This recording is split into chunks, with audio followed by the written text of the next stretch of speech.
saya menulis untuk obat sakit jiwa. Jadi lebih ke healing. Saya sejak kecil memang anak yang kesepian, bapak ibu bekerja. Saya anak pembantu dan tanda kutip asli dari rumah tangga. Kenapa saya menulis? Karena saya selalu bertanya, siapa lagi? Siapa lagi yang mau menulis tentang ini? Saya sejak kecil terbiasa hidup penuh selidik ya, karena mungkin saya hidup dalam tanda kutip sendiri ya. Jadi sepi, terus selalu kepo, banyak bertanya. Kebetulan di belakang rumah kami itu rumah eyang gitu. Di situ rumah kosong di mana banyak banget barang-barang antik, di mana salah satu om saya tuh selalu masuk lewat pintu belakang. Jadi kayak jiwa penuh selidik tuh ada gitu sejak kecil gitu. Dimana nih saya kan nggak pernah deket bapak ibu kan kerja, intinya seperti itu. Saya pulang sekolah pasti ke rumah eyang itu. Apa yang saya tangkap di situ barang-barang kuno, pokoknya jadi liar gitu imajinasi gitu kan. Dan itu membantu saya untuk sekarang ini. Kenapa? Karena sifat penuh selidik itu. Kebetulan ketika saya ingin kuliah di sastra itu, jujur saya pengen banget kuliah di sastra. Lulus SMA itu pengen banget itu yang seksi. Jadi teman-teman tolong kalau ada di daerah masing-masing ada yang pasti ada yang menarik. Tolong tulislah dalam bentuk apapun dan saya welcome untuk ngobrol bareng sama saya. Siapa lagi yang mau mengangkat kearifan lokal Indonesia? Siapa lagi kalau bukan kita? Udah itu aja Mas, cukup colongannya. Itu aja tadi banyak, sorry. Baik, terima kasih Mbak Kiran. Dari Mbak ini kayaknya duta baca Banjar Baru ya? Iya, Bunda baca. Oke, dan tahu. Wah ini jawaban semesta langsung dibayar kontan. Tadi kan saya sempat cerita. Saya diselamatkan para malaikat berwujud pembaca yang mau membeli buku saya Keme ke Pak Lang Marangkedos. Ternyata beliau salah satunya tahun 2004. Terima kasih dan saya minta maaf, itu buku sangat terlalu berani. Dan kalau boleh saya jujur, urat malu saya mungkin putus waktu menerbitkan buku itu. Kalau dibandingkan dengan buku saya sekarang. Karena saya sangat bawel dari kemasan buku. Saya memang menerbitkan Indi 4 buku ya, terus kemudian bekerja sama dengan teman-teman penerbit, tapi sampai sekarang siapapun yang bekerja sama saya selalu campur urusan untuk covernya. Cover bagi saya nomor 1 karena selling point itu cover. Dari judul, pemilihan font itu saya benar-benar sangat rumit, bahkan tagline dan blurb itu benar-benar. Dan itu saya terus belajar karena saya selalu studi kasus tentang buku saya. Kenapa buku saya ini gak laku, kenapa yang ini laku gitu. Nah ke Pak Lang Marangkedos itu terbit 750 eksemplar. Itu Tuhan sangat baik karena Gramedia menerima buku itu untuk konsinyasi waktu itu sampai tersebar di seluruh Indonesia. Itu keberanian saya terlalu waktu itu ya. Saya ketuk beberapa toko di Surabaya kok laku 1-2. Bahkan gaya-gaya saya launching juga itu. Launching gedean-gedean karena saya teman-teman wartawan banyak, karena saya dulu penulis skrip Jawa Pos TV ya, JTV. Jadi launching geden-geden tuh dibiayain teman-teman, pokoknya di endorse gitu. Tapi tak ada satupun yang beli buku saya waktu itu. Padahal launching buku Keme dengan para the band indie macam-macam, tapi saya tuh dari pojok itu kenapa nggak ada yang beli buku saya ya gitu. Ada ternyata beli 1 buku dan itu ternyata sahabat saya sendiri dan dia baru ngaku, tahu nggak siapa yang beli bukumu adalah aku karena kasihan nggak ada yang laku. Karena memang kalau mau jujur itu benar-benar kemasannya hancur, dari sisi EYD pun saya benar-benar ala-ala gitu. Memang sekali cerita mungkin ada baiknya karena itu pengalaman fotografer yang mengambil anak PSK di Doli ya, yang kena AIDS. Itu mungkin itu aja yang kena temanya. Tapi sebenarnya dari sisi anatomi buku, dari sisi editor itu sangat-sangat dangkal gitu. Saya minta maaf ya. Kan itu benar-benar kita edit sendiri, kita benar-benar kayak ketika memang kita bikin emboss itu gaya-gaya saya aja, gimana ya buku ini biar laku. Saya hanya tes ombak. Apakah Tuhan akan memberi takdir saya di buku ini laku ya gitu. Dengan memberi bajunya ya kan, bajunya kita beri goodie bag ya waktu itu sengaja, itu marketing aja biar di toko ada yang menarik gitu dengan 20.000 itu, dan ternyata kok laku. Jadi return itu hanya 100-an buku saya tuh heran siapa yang beli buku itu sampai sekarang, tapi matur nuwun ya, termasuk itu yang menguatkan saya. Oh ternyata saya bisa hidup dari buku yang seharga 20.000. Konsinyasi dengan toko memang kita hanya dapat 45% ya teman-teman, tapi saya tahu banget harga cetak buku. Ketika kita semakin banyak cetak buku, kita bisa dapat untung ketika konsinyasi dengan mayor toko gede ya. Teman-teman indie pasti tidak akan mampu. Kenapa? Karena harga cetak indie itu semampu-mampunya kan cuman paling maksimal 500 eksemplar. Saya tahu banget harga cetak 500 eksemplar itu ngoyo seapapun. Ketika masuk toko buku besar kena 55% udah kita nggak ngangkat. Maka logikanya memang kalau mau edar di seluruh Gramedia, seluruh toko-toko gede, kita cetak di minimal 2.250 eksemplar. Karena saya kemarin terakhir novel saya Yorik kan masuk juga ke mayor label dan itu di angka itu teman-teman. Sebenarnya kalau cetak makin gede kan lebih murah. Logikanya di situ. Jadi kita bisa bagi hasil 55%. Itu kalau teman-teman ngomong indie ya, saya juga intinya tidak miskin ilmu di indie karena saya benar-benar sudah tahu banget bagaimana indie publisher, bagaimana minor publisher, bagaimana mayor publisher. Nah, untuk itu terima kasih Keme ternyata masih disimpan. Aduh, itu banyak yang minta dan saya nggak cetak ulang karena merasa mungkin nanti remake aja karena itu curhat-curhat colongan saya aja, sekedar puisi-puisi untuk ayah saya dan macam-macam, dan saya minta maaf ternyata ada yang beli gitu kan, mungkin kurang memuaskan. Nanti Kak Riza mungkin ya, saya tahu banget proses beliau ikut sekolah sana sini dan luar biasa 2 tahun itu 8 buku dengan posisi umur yang mungkin menganggap dirinya sebenarnya salah. Umur tidak ada yang salah. Ketika yang salah adalah kita menganggap umur itu salah. Itu aja sih ya. Banyak teman-teman yang ada dalam lingkaran saya udah umur 50-an tahun bahkan menjadi difilmkan terakhir itu filmnya Mas Hanung judulnya Ibu, itu dari teman saya Mas Bagas Dwi Bawono. Umurnya udah hampir 60 tahun. Beliau memang tak panti terus untuk menulis dan ternyata difilmkan. Jadi terus aja. Artinya tidak ada yang sia-sia kok gitu. Bagaimana untuk menjaga merawat buku kita? Jadi kalau sekarang saya mau kenalkan namanya book teaser.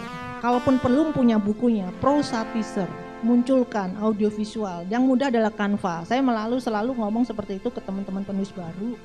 Ketika bukumu mau dilihat, alihwahanakan dulu. Jangan ngomong PH deh, jangan ngomong film deh. Dalam bentuk prosa teaser. Petikan-petikannya dulu, bisa dilihat di YouTube saya Seruni Miskala atau Instagram. Itu tuh banyak banget contoh-contoh dan itu simple banget saya bikinnya.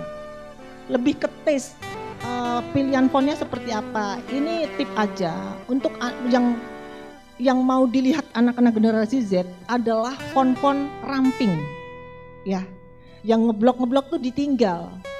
Saya riset. Untuk hal seperti itu saya riset. Jadi kalau mau bikin book teaser mengenalkan buku kita, itu memang rajin-rajin lah menaikkan. Bikin Facebook tour, YouTube tour, Instagram tour. Jangan pernah lelah gitu loh. Itu banyak kok kiat-kiatnya gitu. Nanti bisa ngobrol lah sama saya di setelah ini gitu. Jadi intinya teman-teman itu kadang tuh hanya puas udah nerbit, apalagi terbit indie. Banyak banget kan gitu kan. Terlalu mudah, tapi mereka lupa menjaga anaknya. Buku ini anak, jangan dibiarkan gitu loh. Kalau saya merasa bahwa ketika saya membiarkan anak saya bajunya nggak bagus, saya tuh kayak merasa salah jadi orang tua gitu. Jadi tolong dijaga sampai buku tuh, saya tuh 2011 buku sampai sekarang pun buku 2011 itu tetap saya jaga. Jadi tahun 2009 buku-buku saya elang yang mungkin saya tadi nitip ke panitia ada 5 door prize buku elang untuk teman-teman. Nanti nggak tahu panitia yang akan bagi. Itu buku tahun 2009. Tapi buku itu membuat saya terbang. Artinya begini, berani karena saya pakai judul elang. Saya merawat terus buku itu karena udah ada yang melirik film untuk jadi film. Tapi memang karena setnya di suku Asmat di Kota Agat terlalu mahal memang, tapi saya selalu yakin semua buku akan menemui takdirnya masing-masing. Jadi Kak Risa terus aja tolong ramaikan media sosialnya dengan namanya book teaser, book trailer ya. Kalau book teaser kurang dari 1 menit, book trailer tuh lebih dari 1 menit. Canva banyak banget kok. Cuman ya itu tadi, sayangnya teman-teman tuh salah taste. Ketika kita ngomong Indonesia banget bukunya, yang dimunculkan model-model bule itu nggak banget gitu loh. Jadi kurang di situ, makanya harus banyak belajar. Lihat benar-benar film yang tepat. Jadi pengambilan gambar, dan meskipun itu voted itu gratis gitu kan, mau misalnya premium terlalu mahal, ya ini hanya kunci aja bagi teman-teman penulis baru, jangan pernah takut untuk mengenalkan bukumu dengan lewat apapun. Kalau cara ampuh itu sekarang adalah book teaser untuk versi reels ya dan versi story, itu ampuh banget jualan kita dari situ ya, karena itu yang saya lakukan. Itu dari saya.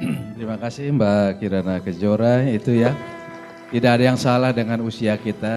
Bang, realistis dan idealis kita. Imbangkan otak kanan kiri. Kebetulan dengan Backcraft kita ada program sejak tahun 2016 workshop writerpreneur. Jadi memang saya selalu menggaungkan menulis itu tidak sekadar gitu. Menerbitkan buku, launching selesai. Terus ada yang baca enggak? Kalau laku mungkin teman kita kasihan beli. Tapi apakah buku itu ada yang baca? Itu loh. Itu konsep writerpreneur. 2016 sampai Backcraft dengan Kemenparekraf kita jalan terus beberapa kota sampai Biak dan macam-macam. Sampai sekarang kita juga jalan, Mbak. Itu diikutin beragam orang. Jadi nanti mungkin Februari kita ada lagi mungkin di Ternate. Tapi biasanya ada hybrid juga, workshop writerpreneur.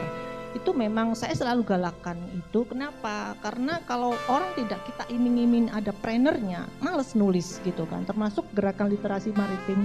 Itu memang idealis saya sebagai orang perikanan nggak berbuat apa-apa sampai Nanggala 402 sampai Karang di Raja Ampat rusak seperti itu, memang itu kayak panggilan gitu, apa sih yang sudah Kirana lakukan gitu kan. Gerakan literasi maritim itu memang bisikan yang memang nggak bisa saya tolak. Satu buku satu bakau saya sisihkan. Kenapa Morotai dan Belitung Timur dulu itu saya riset juga di sana kan, saya berapa kali ke sana. Itu siapapun kok rusak begini-begini tidak, tapi apa yang bisa kita lakukan itu aja dulu. Saya mengajak pembaca saya, alhamdulillah bulan pertama 1000 buku tuh artinya ada 1000 pohon yang saya tanam di sana. Itu bukan uang saya tapi jelas uang teman-teman gitu kan. Dari situ kita beranak pinak lagi, itu memang gerakan senyap. Tapi saya selalu yakin bahwa gerakan senyap itu akan bisa mendamaikan, akan bisa menjadi tumbuh. Kalau teman-teman tahu arti satu pohon bakau, betapa pentingnya bagi Indonesia yang sudah 60% hutan bakaunya rusak. 60% hutan bakau di dunia ini ada di Indonesia, tapi 60% wis rusak. Tambang, seperti itu. Maka itu memang gerakan saya secara pribadi dan mengajak orang. Saya tidak, apakah ada untuk sosial gitu kan. Makanya saya selalu kemas buku non fiksi maupun fiksi. Dari kelas-kelas yang kita buka dengan komunitas manapun atau penerbit manapun itu harus filmis. Huruf itu harus bicara. Kalau kita ngomong film itu movie gambar. Tapi ketika halaman pertama itu harus menarik termasuk judulnya. Kebetulan besok ini 10 Desember kita akan launching di tempat ini dengan 52 penulis dari perjalanan mereka. Filmis itu saya syaratkan destinasi wisata yang di luar mainstream. Saya kasih judul apa? Melanglang Jagat Buana. Saya kemas filmis dan 52 penulis itu harus menaikkan semua book teaser yang sudah kita kasih dari sisi Canva dan mereka harus bikin di semua medsos dia. Itu cara saya dan ini udah buku kesekian dengan gerakan-gerakan itu. Karena apa? Itu untuk menampung teman-teman yang tidak bisa masuk media atau mungkin belum berkesempatan ke media. Tapi juga tetap saya arahkan bukumu harus tetap bermanfaat. Indie itu tidak sekadar. Saya selalu begitu. Jadi Melanglang Jagat Buana itu buku non fiksi. Catatan perjalanan filmis nyata tapi destinasi wisata dengan gaya bertutur, dengan gaya filmis.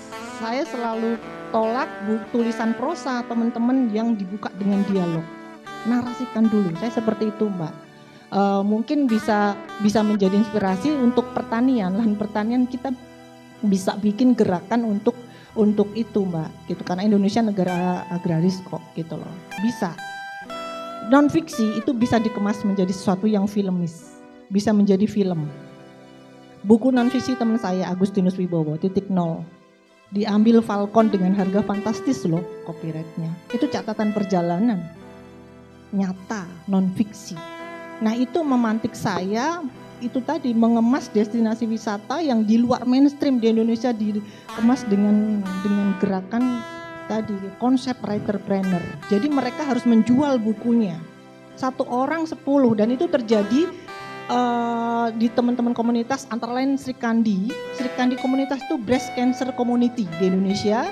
Kemudian saya ada di situ, saya dampingi teman-teman menulis, ada 15 penulis. Waktu itu saya bilang, Mbak aku pengen nulis, ya udah 15 itu saya bina, intinya saya dampingi, termasuk Mbak Dana Iswara ada di situ. Keren banget tulisan-tulisan teman-teman itu, dari 5 halaman menjadi 20-25 ternyata. Luar biasa perjuangan teman-teman untuk melawan kanker, mereka bisa hidup. Akhirnya saya kasih judul Bintang Pun Tersenyum Kembali dengan cover yang tidak menakutkan. Kelemahan teman-teman literasi menerbitkan buku misalnya tentang corona, tentang kanker, kenapa mesti muncul simbol corona, kenapa mesti muncul pita kuning, pita hitam, dan itu menakutkan pembaca. Inilah konsep writerpreneur. Jadi kembali ke teman-teman Sri Kandi Indonesia tadi ya, 15 orang saya pikir udahlah 100 buku cetak udahlah. Ternyata mereka open PO itu dari uang hasil penjualan itu. Jadi open PO dulu dengan gerakan-gerakan bener-bener book trailer dinaikin, 15 orang ini akhirnya menjadi 500 buku terjual di open PO. Saya cuma bilang gini, saya janji akan launching di Perpustakaan Nasional di sini. Alhamdulillah itu terjadi 1 bulan sebelum COVID. Itu terjual 2000 eksemplar dalam waktu 1 bulan. Itulah gerakan nyata teman-teman indie yang bisa berwriterpreneur. Kita tidak antipati dengan teman-teman media. Saya juga kerja, buku-buku saya juga ada di beberapa major label. Tapi gerakan-gerakan yang memang tidak dilihat, termarginalkan itu memang tidak seksi untuk dimasukin ke industri, itu suatu yang salah. Saya sudah sekian tahun dengan backcraft, dengan intinya itu bagaimana ya menulis itu menghasilkan.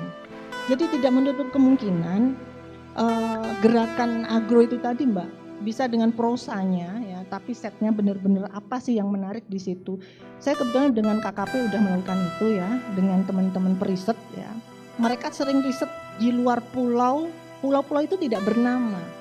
Sedih banget gak jadi tulisan. Nah akhirnya kita bikin antologi bersama gitu. Tapi juga tidak sekedar memenuhi program itu. Tapi bagaimana kita bisa menjual itu. Saya memang hobi menyebar virus literasi untuk berwriterpreneur. Saya selalu mengajak siapapun untuk ayo terbang bareng. Ramaikan dunia writerpreneur, bukan writer lagi. Tapi writerpreneur di Indonesia biar apa? Biar banyak lahir penulis-penulis yang bisa hidup dari menulis gitu. Biar tidak ada lagi kalimat apa jadi penulis itu bukan pekerjaan tapi hanya hobi. Itu sesuatu yang salah. Biar ketika anak TK ditanya kamu mau jadi apa? Jadi penulis. Itu akan keluar itu satu saat nanti ya. Saya welcome, nanti kita ngobrol lagi Mbak. Ayo gerakan literasi untuk agro di Indonesia. Oke, dari situ dari saya. Oke, terima kasih. Air Mata Teh Bunda itu tokohnya nyata. Sriani seorang penjual lontong Kupang memperjuangkan anaknya untuk kuliah, miskin lah. Dapat beasiswa masuk teknik informatika ITS. Ketika saya menemani Vino untuk wisuda di syutingnya, itu wisuda bener, saya hanya berdoa. Allah, apakah 4 tahun lagi saya ada di gedung ini melihat anak saya wisuda? Padahal anak saya masih SMA. Dan ternyata itu terjadi. 4 tahun kemudian saya ada di gedung itu, benar-benar apa yang saya tulis itu terjadi. Cuman saya berdoa, ya Allah saya besok wisuda anak saya, jangan saya mati dulu. Kenapa? Karena ceritanya di situ Sriani itu kisah nyatanya dia meninggal di hari wisuda anaknya. Jadi benar-benar ketika turun dari pesawat itu saya benar-benar besok wisuda, ya Allah masih beri saya kekuatan untuk melihat anak saya ada di gedung itu, dan itu alhamdulillah. Maka ketika menulis, tulislah yang baik-baik untuk kebaikan, itu aja sih ya. Alhamdulillah masih hidup sampai sekarang. Akhirnya kesampaian ya, kisah nyata itu. Silakan Mbak Kirana. Pendaki sejati tak akan pernah turun gunung sebelum ia mencapai puncaknya. Penyelam ulung hanya akan muncul ke permukaan setelah mutiara laut berada dalam genggaman dan sebelum ia kehabisan napasnya. Petarung tangguh akan merangkul badai dan menjadikannya sahabat. Kalaupun kita belum mampu menyadarkan kapal di dermaga yang akan kita tuju, di pulau harapan yang akan kita inginkan, setidaknya kita bisa melempar jangkar di dermaga terdekatnya. Menulislah agar lega, lalu bahagia dengan berkekasih semesta. Itu aja dari saya. Terima kasih Mbak Kirana.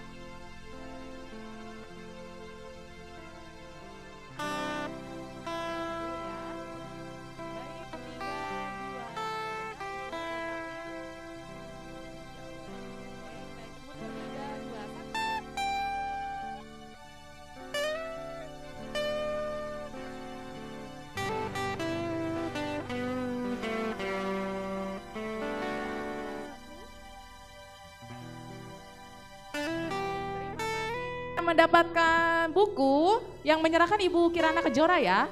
Ya, di tengah Ibu silakan di tengah semuanya.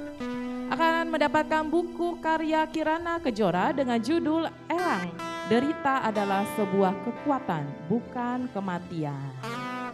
Silakan. Baik, selanjutnya.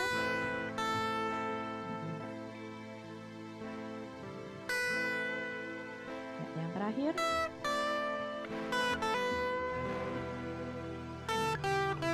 Ya, silakan foto bersama dulu, bertiga. Bertiga dulu Ibu Kirana. Iya.